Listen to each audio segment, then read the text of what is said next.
جوز جارتي بيقول عايزة اشوفك، وحشتيني قوي. ورحت عنده الشقة. اول ما خبطت على الباب فتح لي الباب على طول، كأنه كان مستنيني ورا الباب. اول ما فتح الباب شدني من ايدي لجوه على طول، وقفل الباب بالمفتاح. قال له وحشتني قوي. راح حضني قوي، وبدأنا بتبادل القبلات انا وهو. راح اخدني على اوضة النوم، وهو متشوق قوي شدني على السرير. وبصراحة انا سلمت نفسي، وكنت مبسوطة قوي معاه، وكنت معاه على السرير. لو عاوزين تعرفوا ايه اللي حصل بالتفصيل، اشتركوا في القناة وفعلوا زر الجرس، وما تنسوش تضغطوا لايك وتكتبوا لنا في التعليقات رأيكم يا أجمل متابعين. أنا فاطمة، عمري 30 سنة، متجوزة من 13 سنة، عندي طفلين. جوزي الأول كان طيب أوي معايا، بعدين اتغير معايا فجأة من غير أي سبب. قلت يمكن ظروف الحياة القاسية هي اللي غيرته. تعبت أوي من الذل والإهانة وإجرامه ليا، ويئست من الحياة معاه، بس كنت مكملة عشان الطفلين اللي معايا. في يوم كان نايم، رحت مسكت تليفونه، قعدت أقلب فيه، لقيت عنده محادثات كتير قوي مع بنات. تاني يوم واجهته بالكلام ده، قال لي ده واحد صاحبي بياخد تليفونه ويتكلم من عليه، ايه المشكلة؟ طبعا انا كنت متأكدة ان هو بيكذب عليا، بس مرضاش اتكلم وسكت، كتمت جوايا. كان عندي جارتي، كنت بروح لها واشتكي لها وتهون عليا كتير، كنت بحبها قوي. المهم في يوم الأولاد كانوا في المدرسة، رحت لجارتي، فتح لي الباب جوزها، قال لي بصي هي نزلت تجيب طفلها من المدرسة وجاية على طول مش هتتأخر، تعالي اتفضلي استنيها جوه. فعلا رحت دخلت الشقة عنده واستنيتها.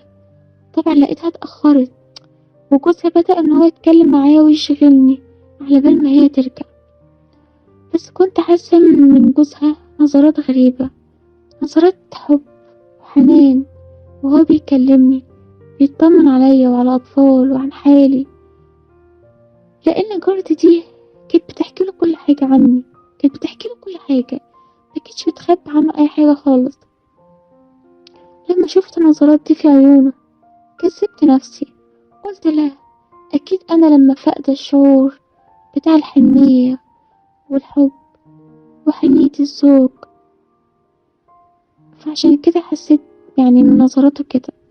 قلت لا، أنا غلطانة، عديت الموضوع، قلت لا أكيد في حاجة غلط جوايا، أنا فقدان من ناحيتي. المهم كان جوزي ده كان بيبات هو الأطفال عند أهله بالأيام، كان مهمل أوي من ناحيتي، كان بيسيبنا عادي بالأيام بالأسابيع، ما كانش بيسأل حتى عن حالي عاملة ايه. لغاية ما نسيت إني واحدة ست، إني ست متجوزة، كنت بشتغل واصرف على البيت وعلى نفسي، كنت أب وأم لأطفالي. هو كان بيصرف، بس كل اعتماده عليا أنا اللي كنت بعمل كل حاجة وبجيب كل حاجة البيت.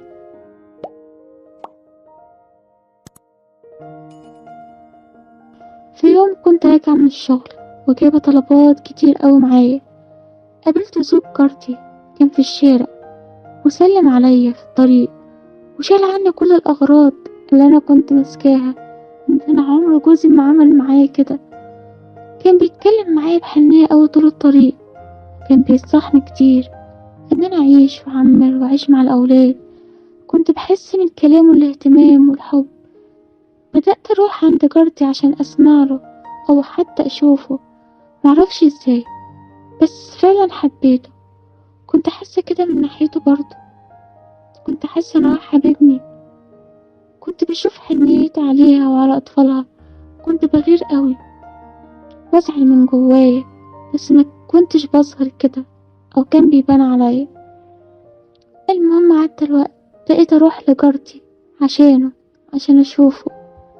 لقيته إن هو بيحاول إن هو يقرب مني ويتكلم معايا كتير ويتصل بيا ويطمن عليا وعلى حالي.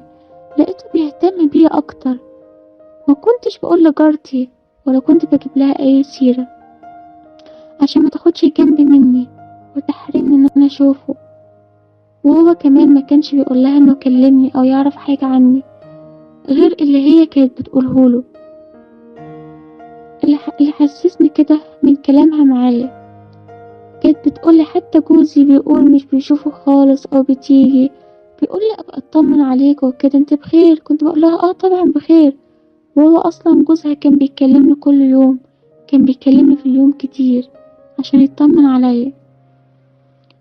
المهم جه يوم وجوزها اعترف لي بحبه ليا، وانا بصراحة كنت حاسة فعلا بكده، وكنت بكذب احساسي، بس احساسي فعلا طلع صح. المهم اتكلمنا انا وهو كتير، وكنا بنقرب لبعض قوي، وكنا بنقرب اكتر واكتر. جه يوم جارتي نزلت راحت لاهلها هي والاطفال، كنت مكلماها فون وقالت لي هي نازله رايحه عند اهلها، وانا اطفالي ما كانوش معايا، كانوا عند اهل جوزي بايتين معاه هناك. كان بقالهم يومين، كانوا بيقعدوا فتره طويله، يعني كام يوم اسبوع كده. المهم لقيت جوز جارتي بيقول لي عايزه اشوفك، وحشتيني قوي، تعالي. انا بصراحه فرحت قوي، وقتها حسيت ان فعلا في حد مهتم بيا وبيحبني، وانا فاقدة الشعور ده اصلا من زمان، فكنت فرحانة قوي. رحت لبست وجهزت وعطرت نفسي، حطيت برفان وزينت نفسي.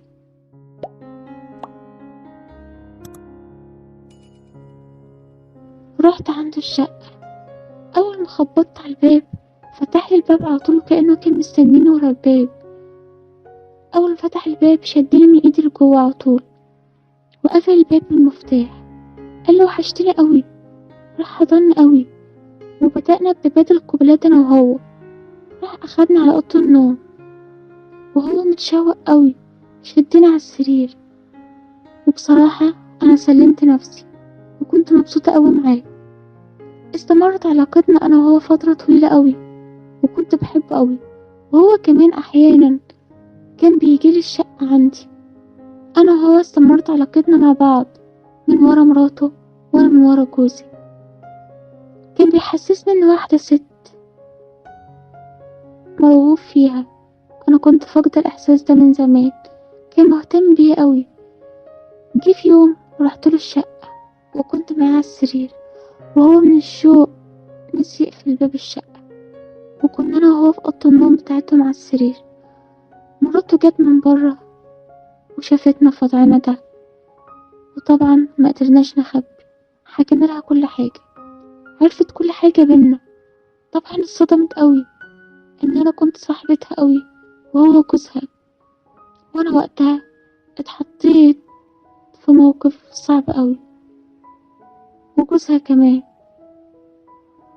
راحت طبعا هي عشان اولادها، ما فتحتناش ولا قالت لحد حاجة، بس اللي عملته ان هي قطعت علاقتها بيا تماما وخيرته بينها او بيني. فهو طبعا اختار ام اولاده، وطبعا سابوا البيت وسابوا الشقة اللي كانوا قاعدين فيها، اللي هي كانت في نفس العمارة. البيت يعني اللي احنا كنا فيه هو كان بيت عيلة كانوا مسكنينه، يعني ناس وكده. المهم سابوا الشقة وراحوا مكان بعيد معرفوش فين، ولا حتى قالوا عليه ولا حد يعرف مكانهم، حتى الأرقام بتاعتهم غيروها ومعرفش عنهم أي حاجة. بس أنا حبيته قوي، حبيته حب صادق، حسيت فيه إن هو يعني في كل حاجة بتمناها من كل حاجة. لكن خلاص دلوقتي فقدت الأمل إن أشوفه تاني أو أقابله تاني. هو طبعا مش من حق إن أنا أعمل كده، لأن هو زوج صاحبتي الوحيدة اللي كنت بشتكيلها، وكانت يعني بتهون عليا.